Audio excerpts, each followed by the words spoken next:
Research shows that women currently represent only 25% of EV buyers. It's a troubling number given that women are also frequently found to be the decision maker around family car purchases. Thanks for joining our 46th episode of Canada Talks Electric Cars webinar. If you're not already a member of Electric Vehicle Society, please take a moment to join. Your annual membership funds this webinar and supports other important EVS initiatives. Today, Cara Clairman, the president and CEO of Plug and Drive, will be sharing some of the research her organization has done in partnership with WIRE, Women in Renewable Energy, that examines why some women are hesitating to buy EVs and what can be done to address their concerns.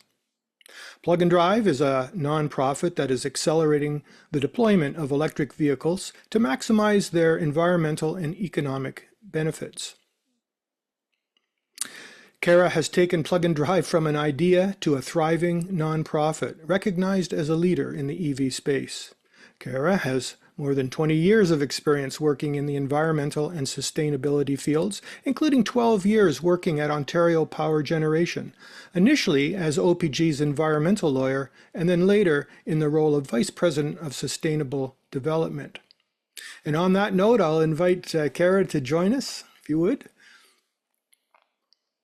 Hey, there you Hi are. there, Tim. Hey, how Thanks are for you? having me. I'm good. I'm good. Thank you Oh, very much. oh, so glad to have you on. Really appreciate this. You have a unique view of the marketplace with the Discovery Center and the work that you do. So I'm going to get out of the way and Awesome. let you have at it. Okay, thank you so much. All right, I'm going to share my screen, and Tim, you maybe just let me know that you're seeing it.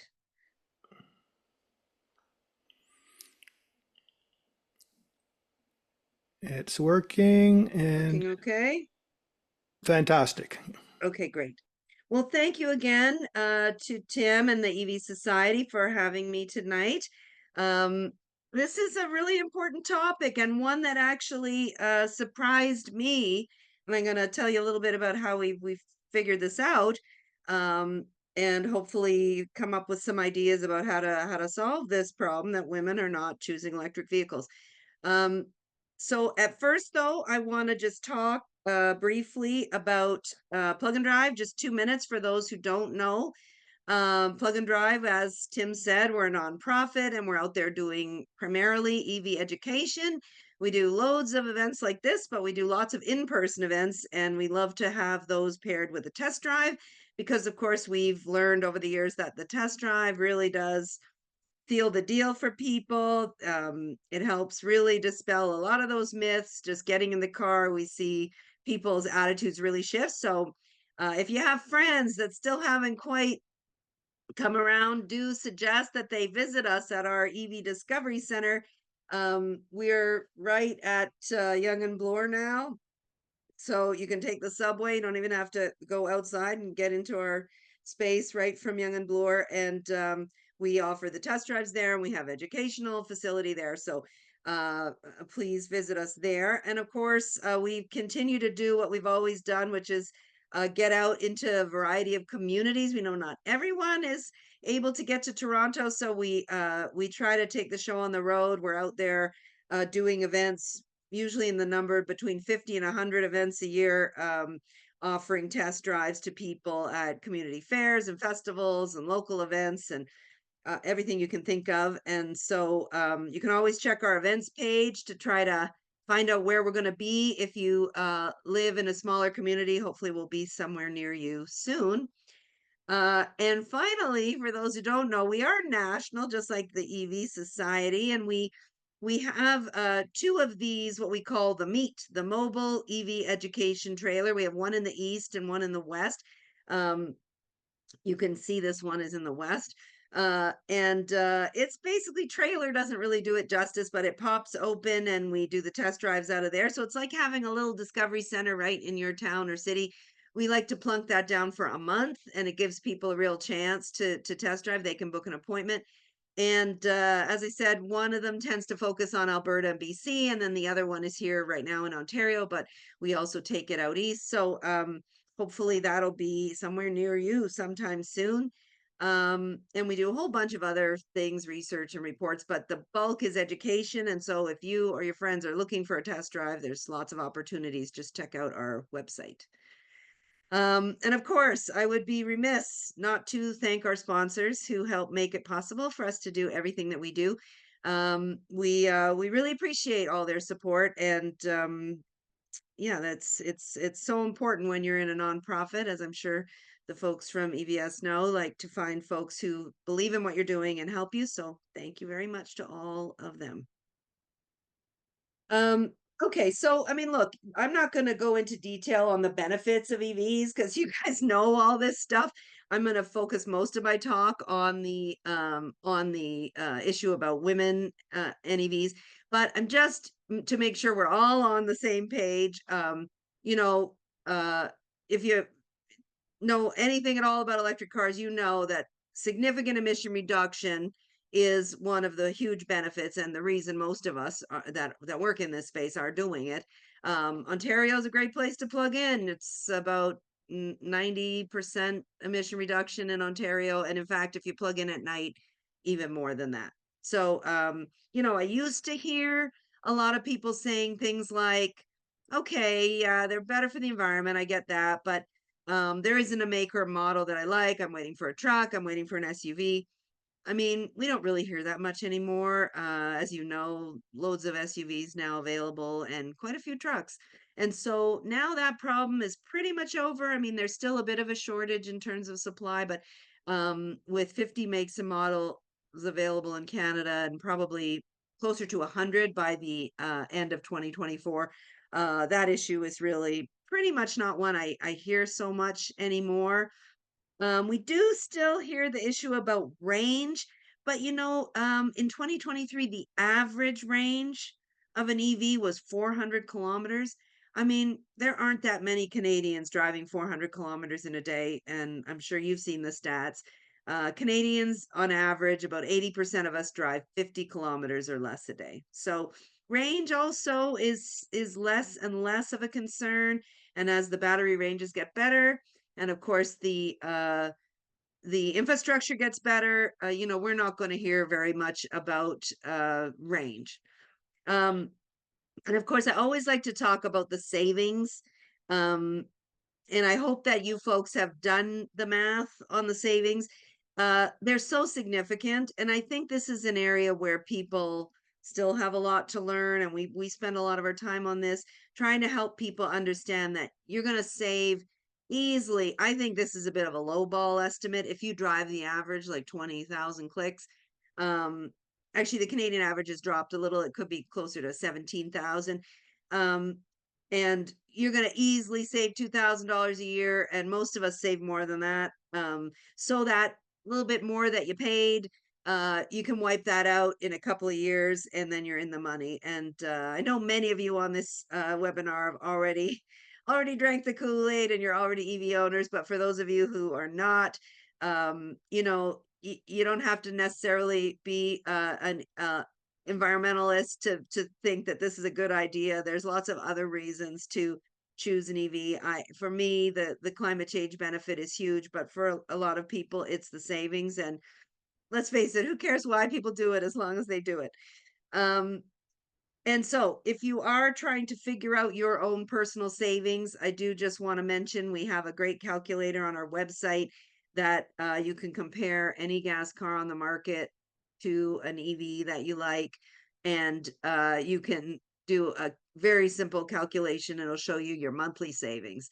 And so it really will spell it out for you. You don't have to do any math, and super handy to sort of help you see how much you'll save. And so that upfront differential, which, fair to be fair, is still there, um, will disappear very quickly once you do this math.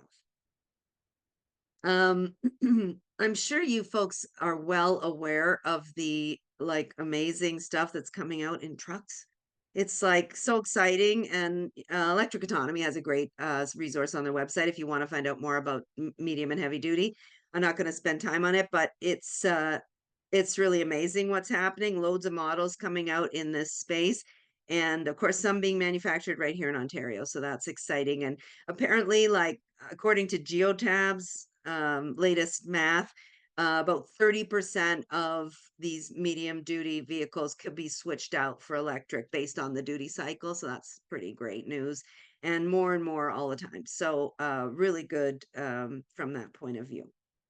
And of course, it's not just cars, it's boats. And Danielle Breton from Electric Mobility Canada would tell me, you got to talk about stuff other than trucks and cars. There's boats and there's planes and there's all sorts of electrification happening in every kind of transportation.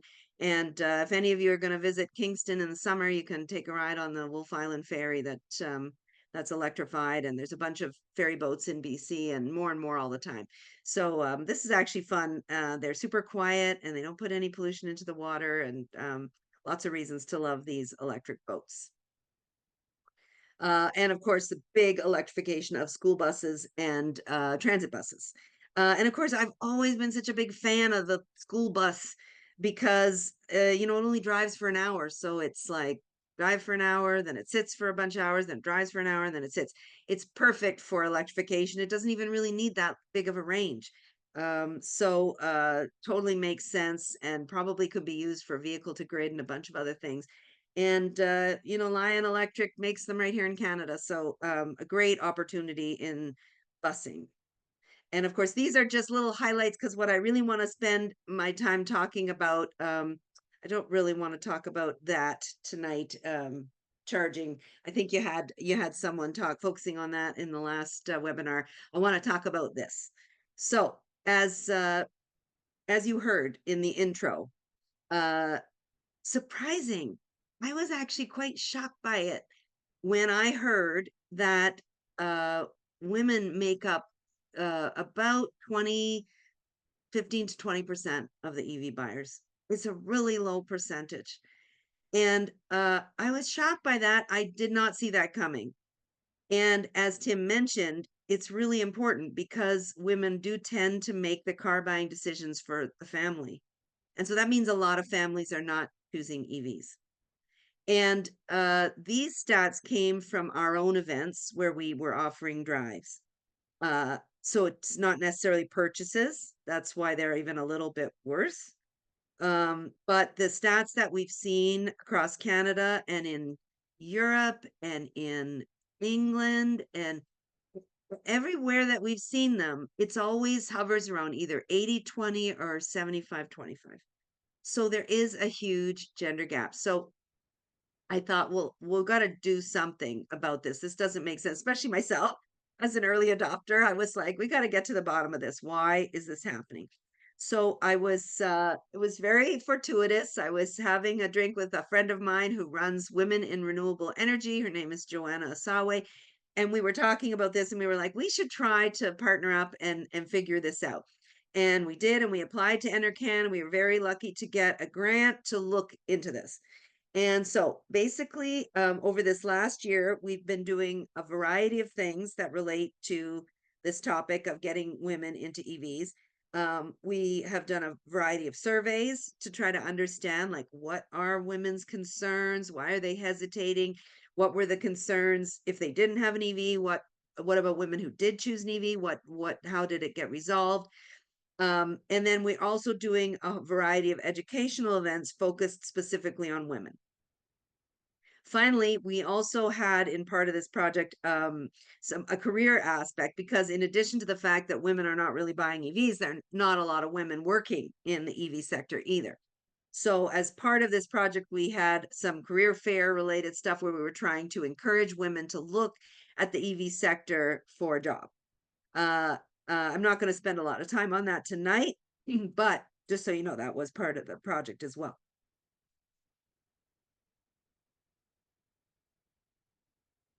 All right, so now I'm gonna just sort of get to the results that we've got so far. So out of the total submissions, and we asked there were some women that already had EVs, and then there were women who didn't.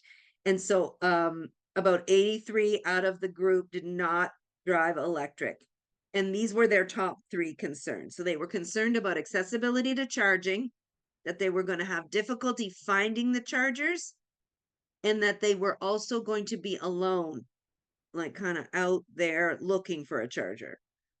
And so it was a combination of, are the chargers going to be there? And so a fear of like being stranded, combined with like that sometimes these are out in a sort of in an isolated place, and that they would be alone charging their car with no, nobody around. And it's interesting because that's actually has happened to me a couple of times, and it isn't comfortable. So I understand this concern. Um, so that was the most prominent answer. This was done, by the way, these questions were asked in a very open-ended way. So we didn't say pick from a list of answers. We just let people, it was free open box, so they could just write their own answer. And so we didn't want to influence people if we gave a list of answers and then they would pick them. These are just came from people, what they're worried about. So, number one, accessibility to charging. Number two, there was a real concern that they wouldn't be able to charge at home.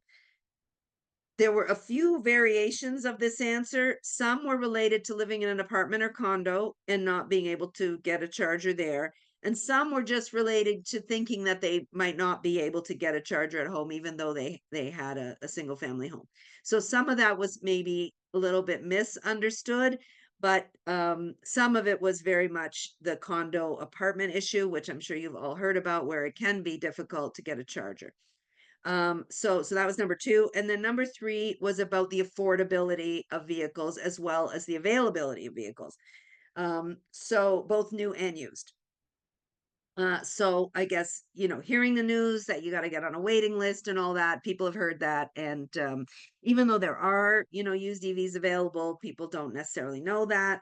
And of course, the affordability issue, I think, people see that sticker price and they don't think about the total cost of ownership, which we just were talking about a moment ago with the calculator. They're just thinking about that MSRP, and they compare that to the gas car they might have chosen, and there's a disparity. And so again, the education around total cost of ownership is really, really important here. So those were the top answers. Nothing all that surprising except for this issue of being stranded, which came up time and time again, and wasn't something that I think would have been top of mind for me before I had an EV. And so important to recognize that we do need to do better at our infrastructure to make sure it's well lit and that it's not isolated. And that's happening on its own anyway. But I think those of us who drove EVs in the early days, I mean, it was very isolated for sure. And now, these are much more often, sometimes at gas stations, at en route, at like well lit places. So this issue, I think, is improving, but there are still some one-off chargers that are kind of hidden behind buildings and stuff. And so this is still an issue. And I think we have to work with the folks who are installing chargers to think about the lighting, and that there's not a single charger, that there's a bit of a bank of chargers. So you're unlikely to be all by yourself. So those were the key findings so far from the study. Um, I also wanted to note that we did ask some other questions about EV ownership, and in the group of people who didn't have an EV, 60+% were thinking about switching, so that's good. Um, about 70% said they would be able to install a charger. A lot of the people we surveyed did live in urban and in cities. And of course, most of them did own a gas car already. So we're definitely making progress with this group. They're considering it, but those barriers from the slide before, that's what's holding them back. We also asked a few questions about the EV careers, and trying to encourage young people and people early in their career, or students, um, to think about EVs for a career option. We did a bunch of presentations to groups like Women in Engineering, and this group that you see the picture of at the top, they were women in the trades, and trying to help them know that this is actually a really growing field, a great way to get into a growing, very fun and exciting field of working in the EV industry. And so we asked them, afterwards, now are you thinking of getting into the EV industry? And quite a lot of them were. So we keep working on this. We did a career fair, sort of a what I want to call speed mentoring kind of event at the EV conference in Edmonton, the Electric Mobility Canada's conference. And it was such a hit. We'll do it again, even though this project will be over. We're going to keep going because it really did attract a bunch of young women who like didn't know that there was great job opportunities in the EV space. So to sum up, there were some really, sort of important takeaways. There was primarily concerns about charging access both in public places and at home, and concerned about it being too slow, about it being inaccessible, about being all alone and feeling isolated and unsafe. So that was one thing. There was still a lot of concerns around condo and apartments, and the fact that it's really hard to get a plug if you have a already built condo. And that in fact, I'm going to talk about that, about some of the things we can do on this. And of course, building code is one, and it's just obscene that our building code in Canada still doesn't require even the rough-in for EV plugs in a new apartment or condo. And although certain municipalities have required it, it's not required Canada-wide. And a whole bunch of us, I think, including EV Society, Plug and Drive, Electric Mobility Canada, and others have signed a letter to the government to say, this is long, long overdue. And so hopefully we're going to get that in the next short while. But this issue about retrofits in apartments and condos is a real problem. And then of course, this issue about charging at home, I think there was some probably misinformation there about the ability to charge at home, and also that, with the infrastructure and how it's grown, that actually public charging is not so hard as it used to be. I think we hear a lot of news about that the charging infrastructure is not ready. I mean, if you live in a urban suburban environment, the charging infrastructure is pretty great. I mean, I'm in Toronto, and if I drive to Quebec City, if I drive to Windsor, if I drive to Pittsburgh or New York City, it's all quite easy. Where it gets tricky is, rural remote. That is still a challenge. So if you're somebody who takes a regular drive from Toronto to Thunder Bay, that's not an easy one. Or Thunder Bay to Winnipeg or further west, it's that's not easy. So there's still work to do. I don't mean to say like it's all good, but it's much, much better than I think people think. And I always say, take a look on PlugShare, Charge Hub. There's plenty of charging for most urban suburban drivers. Okay, so I'm going to take questions at the end, and I hope you'll have some. But I wanted to, the last time I came here, and Tim kindly invites me back, I talked about, I had a slide like this, and I talked about how's Canada doing, and I just thought I would give a little update on where we're at. I think we were at 1 in 11 new vehicles 1 year ago. And now we're at 1 in 8 new car sales registered are EVs. So we're getting there, not bad. And ZEVs are about 12% of the new car sales. I mean, that's not bad, but of course you have to remember that, Quebec and British Columbia are over 20%, and the rest of the provinces are kind of down lower. And on average, it comes out to 12%. But we are still growing, and we keep hearing like, oh, EV sales are tanking, and I don't know where those news stories are coming from. EV sales continue to grow. They aren't growing as fast as they were. That's the only thing that I could see that has changed. And a lot of that has to do with supply. The supply is low. So there's a lot of brands that you still have to get on a waiting list for. So I don't really think demand for EVs has dropped at all, based on the information that I can see. but for some reason it seems to be in the news that it is. So I want to show you the real deal. This is what it is, and it's still on the up and up. So so that's good news. In globally though, it's really grown. And when I was here last time, I think we were at 1 in 7 globally, and now it's 1 in 5 globally. So that means Canada's still pretty behind, 1 in 8 instead of 1 in 5. Um, we're up to about almost 17 million EVs on the roads worldwide. The estimate is that there'll be 57 million EVs on the road at the end of this year. Like that's triple of what there is now. So that's strange, but that's the predictions of the IEA and Bloomberg and others. In Canada, we finished off the year at about 400,000 EVs on the road. So when people say like, how are we doing? I would say, "Yeah, okay, we're about 10th in the world. Um, we're not doing great. We could do better. Um, and you can see who's doing better. I mean, obviously in Asia, they're doing much better. In Europe, they're doing much better. And in some of the United States, they're doing much better. So we still have some work to do, and we could improve.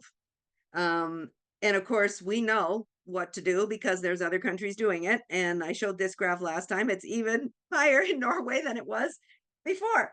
Um, it's at 80+% in Norway of new car sales. And, I'm sure you recall that how they did it was they, instead of putting an incentive on EVs, they put a disincentive on gas cars. They put a big tax on gas cars.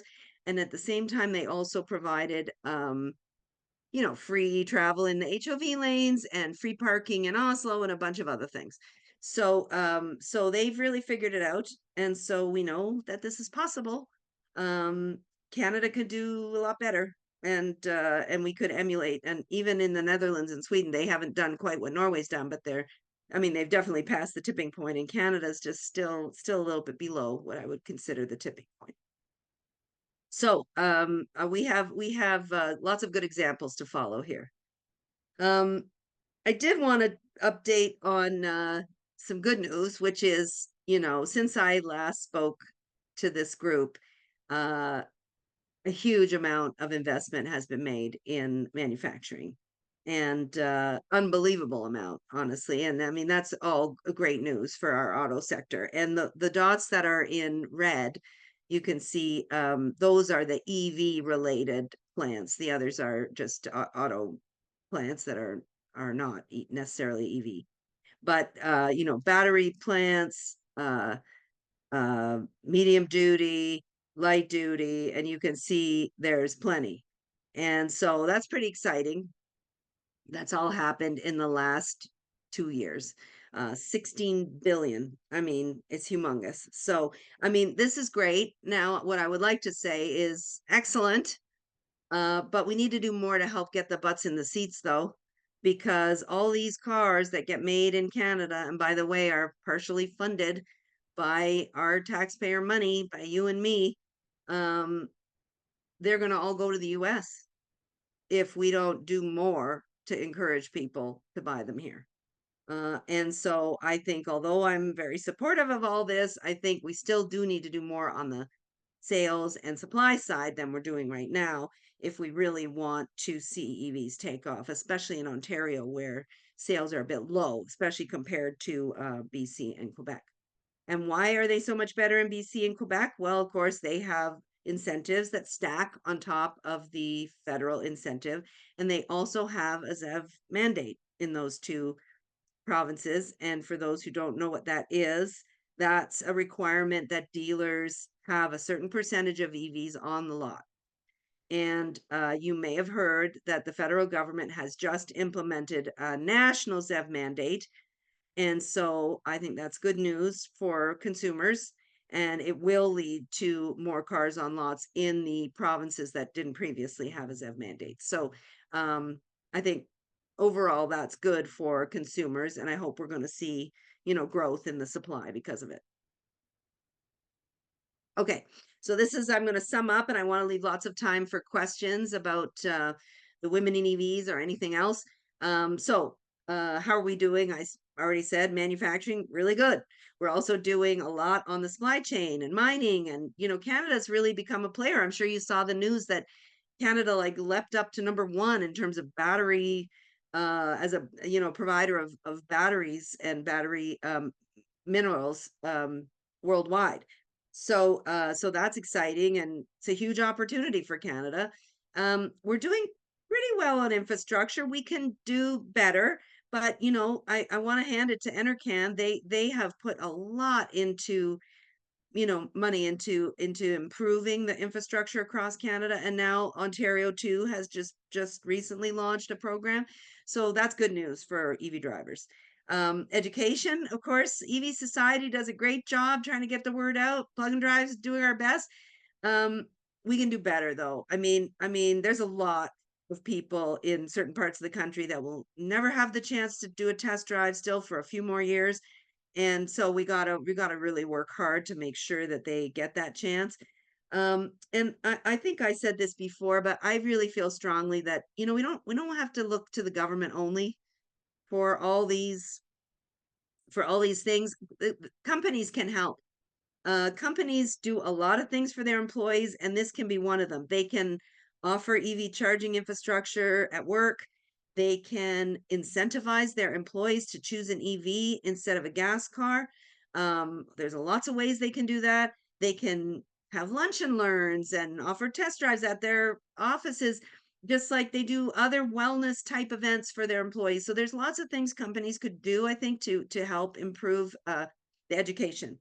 So I'd love to see more companies stepping up and doing that. And I mentioned building code. There's no excuse. We've got to get that changed, and the electrical code as well. Um, I'm hoping the feds will put an incentive on used. They had it in the mandate letter, but it didn't happen. So I'm not sure if it's going to happen. There's a budget coming up, maybe. Would be great to see a federal incentive on used EVs. I think, we talked about a lot of women hesitating on the affordability. Incentives on used would be really, really helpful. Many of you know that Plug and Drive ran a used EV incentive for about 3 years, and we were just putting $1,000. It was actually a philanthropist who donated the money, and $1,000 on a used EV, and an extra thousand if you also scrapped an old gas car and bought a used EV. And just with $1,000 and or $2,000, it made such a difference. People really bought EVs when they hadn't been thinking about it. And so it doesn't take a huge incentive to make a difference here. And I'd love to see a bank with some creative financing. We're still not seeing that. The financing rates for loans and leases on EVs are still terrible, more expensive than gas. And I'd love to see, a progressive bank do something different there. That help to acknowledge, that, maybe you pay less at the beginning and you pay more as you save more, something like that. And of course, the ZEV mandate or ZEV standard that's coming in, that's good news too. So, there's more we can do, but that's probably enough things that we could improve. Um, and of course, you got to get out and try it. Anybody on this webinar who's not yet had a chance to drive an EV, please do check out our event page and come out, try an EV. And if you have friends that haven't, get them to do it. We know that butts and seats sells cars. Automakers have known that for years. So try to badger them into coming. I thank you very much for your attention, and I'm very happy to take any questions that you have. Before doing that, let me jump in. First of all, thanks, Cara. That was great. I neglected to say to the room that we'd like you to use the Q&A button on your Zoom screen to submit questions, and you can do that now. Just it helps us if they're all in the Q&A section. Sure. I should have And disabled Tim, it. do you want me to just tackle the ones that are in there now? Well, actually, Chris Guernsey is going through those, both the Okay. Q&A, and I guess there's some in the Okay. chat. But I just wanted to make a comment too that one of my good friends, a lady who lives out on West Coast, in Estrada, who's had an EV for a couple of years now, moved into a relatively new Strata, and everything went swimmingly. She installed her charger in her garage. But lo and behold, the condo board received notice that there were some regulations changing, I think, in BC surrounding that situation, and she was informed that she would have to get an electric vehicle energy management device retroactively installed, and that everybody who wants one would. And I certainly jumped out to say that that's not my understanding. I'd like to. No. They haven't done an engineering study at this point on their strata Uh, to find out what I the. mean, if But the building wants power management on the chargers, that's one thing, but yeah, yeah. usually doesn't fall to the individual. Well, no, no, and that I mean but it goes to show the need to have this thought through before these places are built. It's so much easier for Yeah, all concerned if it yeah, even if it's just roughed in at the time of mhm, construction, rather than having to go back to it 100%. later. And so the other, and what drove that, by the way, is that other owners in this particular strata have decided that they'd like to buy an EV. And so they're Yeah, saying, oh, I want a charger too. And we've had folks like Mark Marmer from Signature Electric talk about that and how, yeah, you got to get out in front of it and make a policy in your multiple unit residential building, wherever it is you live. Get that done up front before people piecemeal start doing it. Um, the other thing, Cara, you talked about the infrastructure and how we need to do better. You have to admire Quebec. They've done a great job with infrastructure for EVs. I think BC is pretty good too. And we're coming along, as you say, but we need more for women and men, for that matter, for anybody for driving an sure. EV to feel comfortable about plugging in and knowing that they can do it when they need to and where they need to. So that's for sure. It's a little easier for Quebec, as I understand it, because it's basically Quebec government and one utility, and I think Ontario has what, Yeah. 58 or Yes, 59 utilities? closer, yep, 60 utilities. You're right. It's a Yeah, lot more tricky. yeah, it's like herding cats. And most provinces have just the one big utility, not just Quebec. I mean, BC and Manitoba, same thing. So, Yeah, yeah. All right. Well, okay. So, Chris, how did we make out? We lots of have any? questions. You have We've some got some questions? questions coming in for sure. Sure. Okay. One right off the top, just a bit of a clarification. I've had a couple people ask, what does the Z in Yeah. ZEV mean, So or just that's, what does ZEV yeah. mean in general? Yeah, the zero emission vehicle. So they call them ZEVs or zero emission vehicles. That's the term the federal government uses. Most EV people call them BEVs, which is battery electric vehicles, because let's be honest, nothing is zero. But they like that because I think it's catchier. But yeah, they use the term ZEV for all EVs, zero emission vehicle. And also just a quick note that people can also give a thumbs up on any questions that they also relate to and would like to see answered, and that will put them up the list. So we're just going to keep on going with what we've got. So the next question. We talk about home charging and the need for level 2 charger. In my case, I get over 100 kilometers overnight with just my wall outlet, which I'm assuming is referring to 120 volt instead of the level 1 instead of level 2. Shouldn't we include this more often as part of the EV ownership education? I actually always include level 1 in my presentations. If I'm doing like, I didn't do the kind of EV 101 presentation here because a lot of the folks coming were coming because we were focusing on the women in EVs. But I have a slide with the level 1, 2, 3, and I talk about all three because especially because there's lots of people who choose a plug-in hybrid and you really don't need anything more than level 1. And I like to talk about level 1 even though it's slow, because if you're just driving short distances, as the person who asked the question, like, it's totally fine and saves people a lot of money. They don't have to install anything. Yeah, I can relate to that. I actually am using level 1 for my plug-in hybrid at the moment. We're out in the country, so Yeah, for me, dragging a 240 volt line from the panel all the way out to where we park the car, I'll do it eventually, but it's going to be yeah, expensive. yeah. I mean, and if So you for don't right need it, now, why do that? yep, exactly.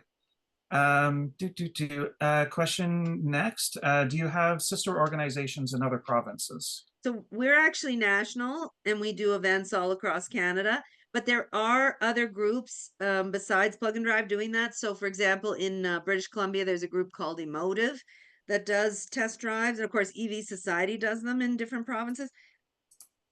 There's a group in New Brunswick doing test drives. So there are other groups. And I think a lot of them are noted on our website, but if you have questions, you can email me. If you have a particular province you're looking for something, we can help you out. Cool. Um, did the survey results show any difference based on the age of the responder? I expect that younger women and men are more EV interested, but would be good to see that confirmed by the survey. Yeah, actually, that's a really good question. I'm gonna look at that. We haven't done all the dissecting in every different direction yet, but I agree that's probably true. Although we do find that the demographic of people who actually end up buying an EV do tend to be a little bit older.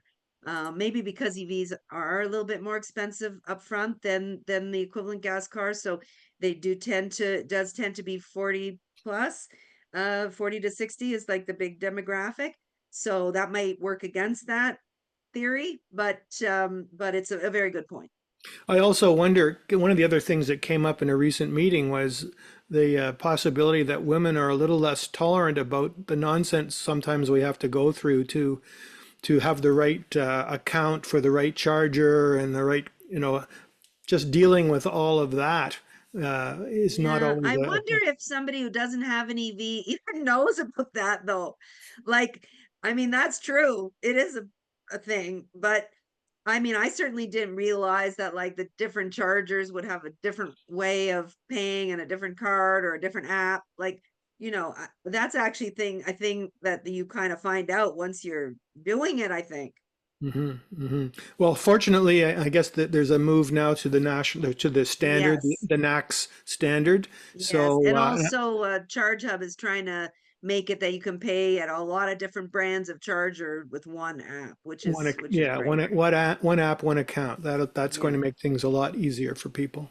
Mhm. Something that I've noticed just anecdotally, which may or may not be borne out by the data, who knows, but just an observation that especially with Teslas, there's a lot of I've noticed a lot of boys and their toys Yeah, because Teslas yeah, they're fast and they're sporty and they're cool. And I wonder sometimes, whether that might have, there's a perception yeah, part of it as definitely. well. Now, people don't give that as a reason, Mhm. but I think you do have to remember that people don't always give all the reasons, and I think there is probably some aspect of that. Now, that was definitely more the case for the very early adopters who were sort of into the tech and all that. I think less so in the buyers that are looking now, but it's still a thing, and I think people do notice that. Mhm. Next question, how could the personal security issue at public chargers be improved? Is having better lighting and an open store nearby enough? Information in plug share, which indicates the surroundings. Yeah, actually, I think that's Tom who made this point. Yep. I think that's a really great idea for PlugShare or Charge Hub to actually provide some information on that. I think that would help. I know it would help me. I would probably I don't like going to chargers that are one off, but that's for the reason that if someone's there, then I'm gonna have to wait. Um, but this is another reason not to go to a one-off, which is that, you'll be by yourself. And so that's why, the way Tesla's done it with a whole bank of chargers, there's always other people there. And it's pretty well lit. They seem to have figured that out. But I like that idea of putting something on PlugShare. We should make a suggestion. That's a great idea. I'm going to paraphrase the next one a little bit. Um, do you feel that the knowledge level of salespeople in this industry is something that is potentially a deterrent to women who Oh, are in the market? oh yes. I mean, you look, you don't want to slag any dealers because they're doing their best, and if they don't have one on the lot, of course they're going to try to sell you something they have. they're in car sales. That's how they make their living, right? So you can't really criticize them for that. But that also means they might not be very knowledgeable. And I think it's improved, but we did some secret shoppers and some of it was not great. Um, what we did find though is if they had an EV on the lot, they weren't too bad. And they would try. But typically the person who had done their research and went in there knew more than the salesperson. And actually, right now, Plug and Drive is working with Electric Mobility Canada on a dealer training program, and they're signing up. So that's good. I mean, they've realized that maybe they need to do a little bit better. So so they're taking the course, and that's it's a step in the right direction. I'm sure as a larger percentage of the vehicles on their lots become EVs, that will sort Yes. itself out Yeah, really quite it's quickly. improving. I mean, it used to be sort of like there was one guy and he was low on the totem pole, and you'd go in there and they say, "Oh, Joe's not here. He's the one who knows about EVs," you know. So it's much better than that, but I do think still the customer probably knows more. And the worse yet, yes, we have one here, but we forgot to plug it in. It's not charged. When I bought mine, they didn't plug it in, and I got there and it wasn't charged, and I couldn't take it home.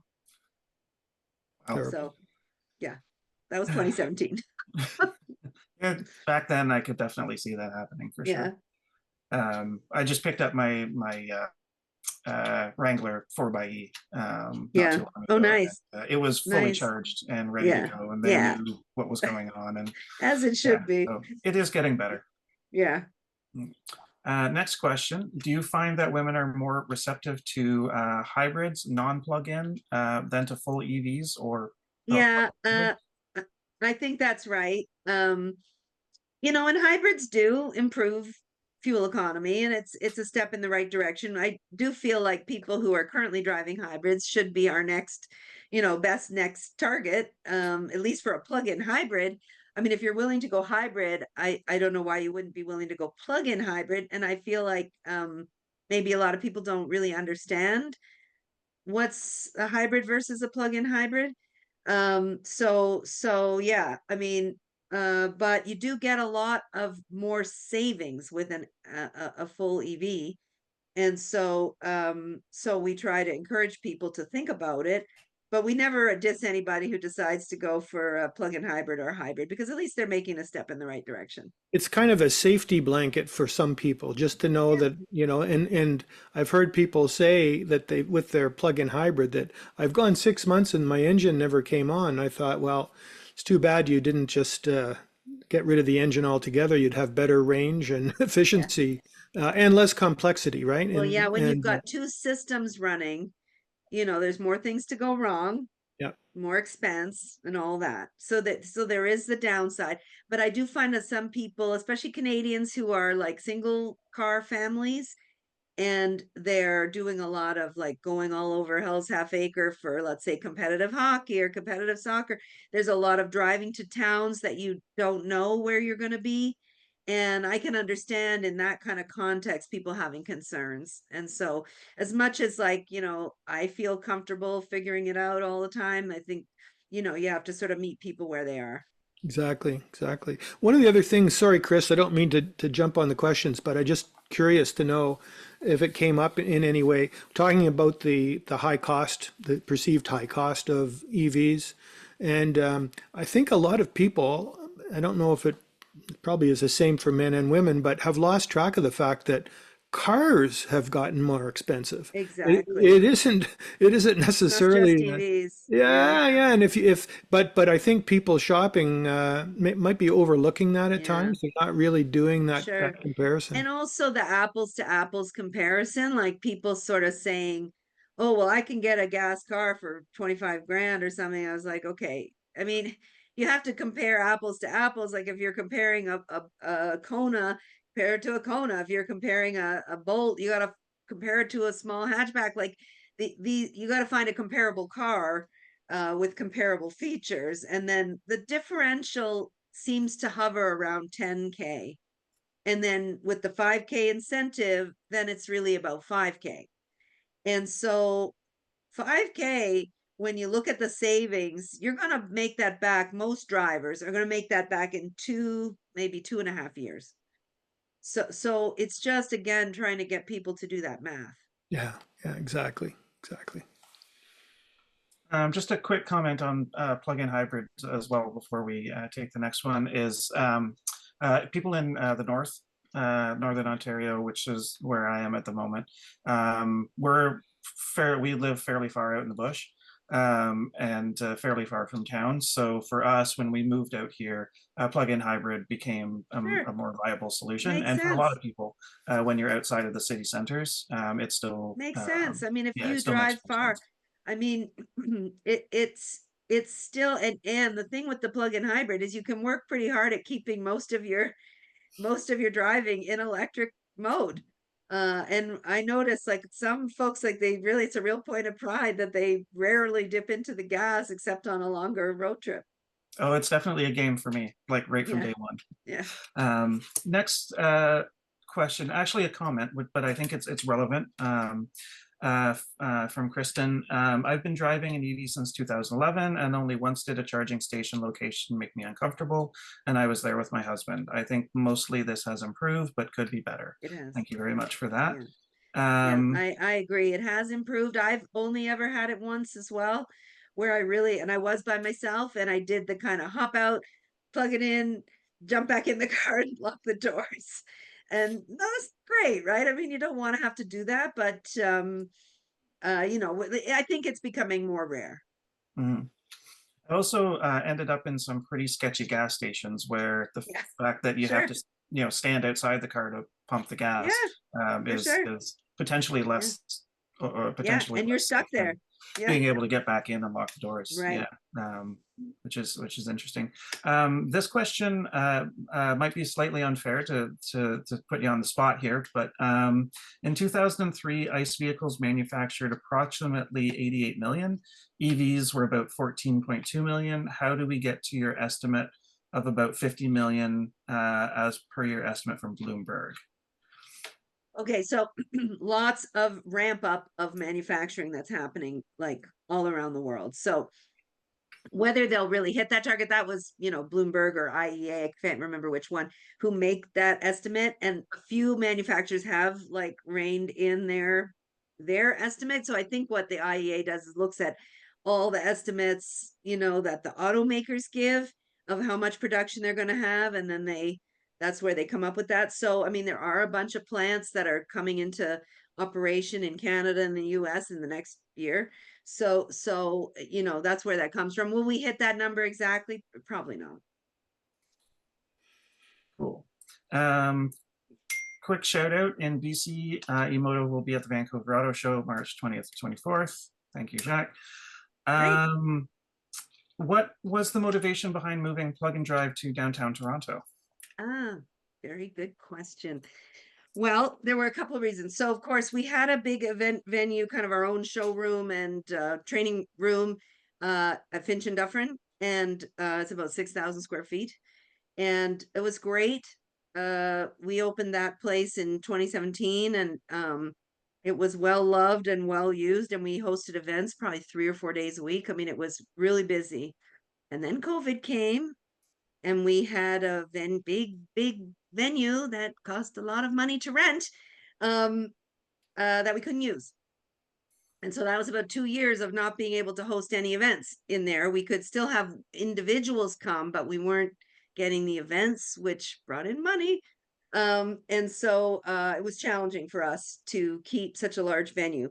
And then at the same time, what happened was the automakers started saying to us, well, we don't really want our car on display indoors. In the early days, we had like one on display indoors and one outside for driving.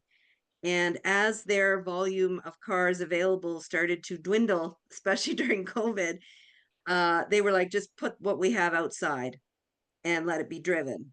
And so we were having fewer and fewer cars in the showroom, to the point where we had like just chargers and a huge empty showroom. So those combination of those two things made us rethink, like, okay, maybe we don't need our own showroom. We need a test drive place. So maybe a shared venue that we could use for events that was more central so companies could come and it would be easy. So that was what led us to go downtown. And we'll see. It's new. We've only been there a couple of months, so we're just getting the hang of it. Hey, Kara and Chris, I think maybe that's a good point to start the wrap up here. And first of all, thanks, Kara. Really appreciate you Pleasure. coming back and sharing that. We'll put a notch on the calendar for next year, and you Okay. can tell us how the world has changed Yeah, in the next trip around the sun, right? excellent. But really appreciate you coming on. Thank you so much. Okay, my Yeah. pleasure. Thanks for Hey, inviting me. Chris, nice job stick handling through all that. I know it. We let the chat go, and so it got a little bit messy for you, I think. But you did a great job as always, and we appreciate that so much. Yeah, There were some interesting comments as well that yeah, unfortunately, because they're not questions, they kind of got skipped over a little bit. But yeah, just want to thank people for their input there as well, and we did see them. Yeah, absolutely, and of absolutely. course, if people didn't get their question answered, they can email us at contact@pluganddrive.ca. Happy to take any other questions people have. I will put in the recording, underneath the recording on our YouTube channel, I will put that email address, Kara, as well Sure, as the plug and drive URL, and sure, so people can get in touch for sure. with you and with them. So, Okay, yeah, yeah. sounds good. And I should also thank the folks whose faces you don't see, James, Anise, you all know who you are. Jason, thank you for the work you do behind the scenes here. Really appreciate that. We're lucky. So I'll talk about next month's webinar. It's going to be an interesting one on Canada Talks Electric Cars. We're going to be privileged to have Danielle Bertin, CEO of Electric Mobility Canada, and Cara kind of introduced them in her talk, and you're going to get to hear from the head honcho there. Danielle is an amazing powerhouse in the EV space. And EMC is Canada's largest and most active, actually a manufacturing consortium. And they do hundreds of industry events annually, and they do it right across Canada, coast to coast. Danielle will be tackling two important EV related topics that most of us, even those of us who are in the EV space and follow it so closely, we might not know about these. So I'm going to leave that as the teaser, and Mm, you'll get a little alert about that in due course. But in the meantime, I'd like to suggest you mark down April 2nd as the date for the next webinar. And on behalf of all of us here at EV Society, we really thank you for joining us on today's webinar. We appreciate you coming. So this will conclude today's webinar.